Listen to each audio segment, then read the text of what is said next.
Joohi, can you talk to me about how women can lift each other up, please? Absolutely. First of all, thank you also for having me on the panel. Besides being a first-time grandma as of last night, it's our first. And I'm going to say this because this is, I think, the space to say it in. I'm a former vice president of a company.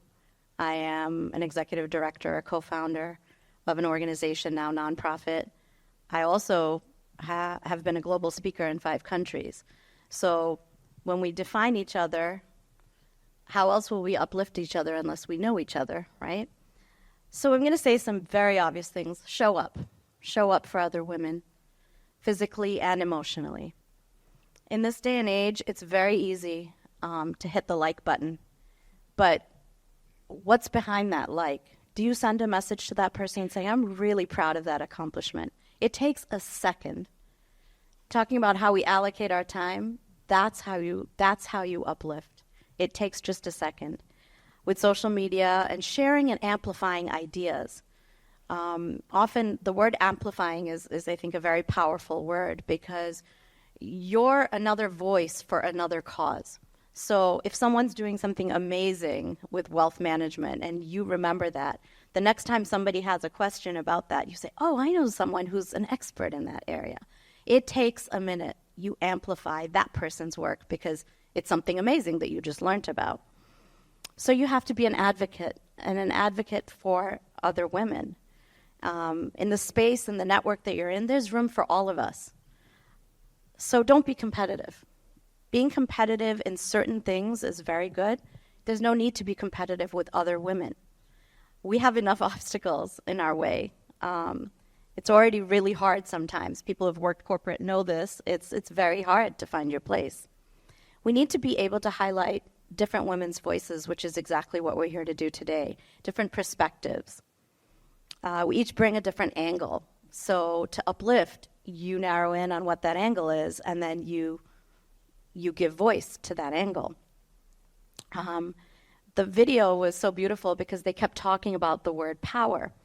And in my organization, I coined a term, and I believe it's mine because I think I've said it and not heard it before, power over pity.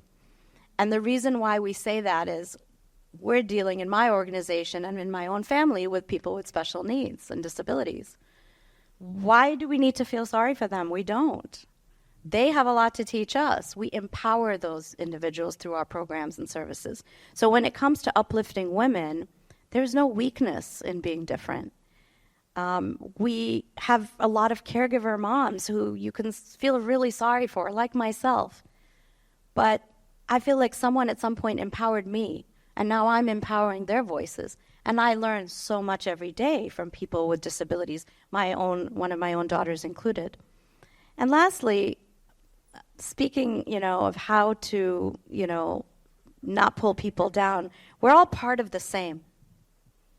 I know that sounds really cliche, but just an old proverb, a rising tide lifts all boats. An adage you may or may not have heard, but it means that success benefits all those around it.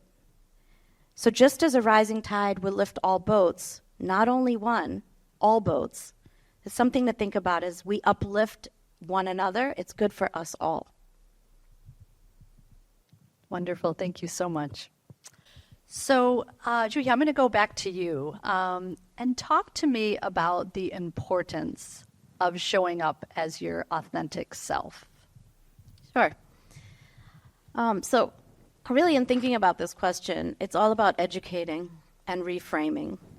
I think showing up as our authentic self, there are a lot of barriers and stereotypes out there, as no matter how you look, you don't have to look like me. Every single one of us faces it. So me as an example, how am I portrayed?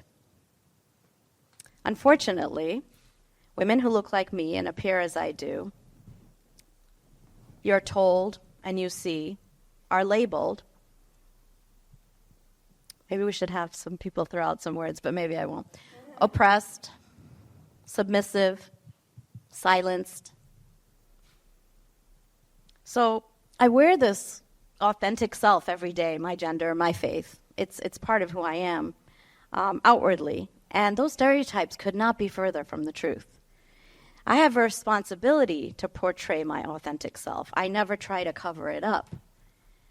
And I've lived in this great city for over 30 years, and I think you'd be shocked, perhaps, to hear that sometimes I'll just be out in public and I'll open my mouth to speak, and people are in awe that I speak English. And I speak my mind in English. So that's why it's important to be authentic. Sadly, being authentic today is lost in society across the board. Again, not just for people who look like me, it's for all of you sitting in this audience who live your authentic self. Social media has become an area I shouldn't slam social media, we've already done that today. AI, nothing's authentic anymore, is it? I mean, you could be looking at something and you're not going to know if it's real or if it's not real. Sometimes I don't recognize someone. I say, oh, wow, they really changed their photo. So it's all the more important that people in this time and age of altering everything, it's important to know what's real. And I think education is the number one thing, and interaction, and just reframing. And most of our interactions, I think, can do that. It's just we have to give each other a chance and celebrate one another. And Nikki,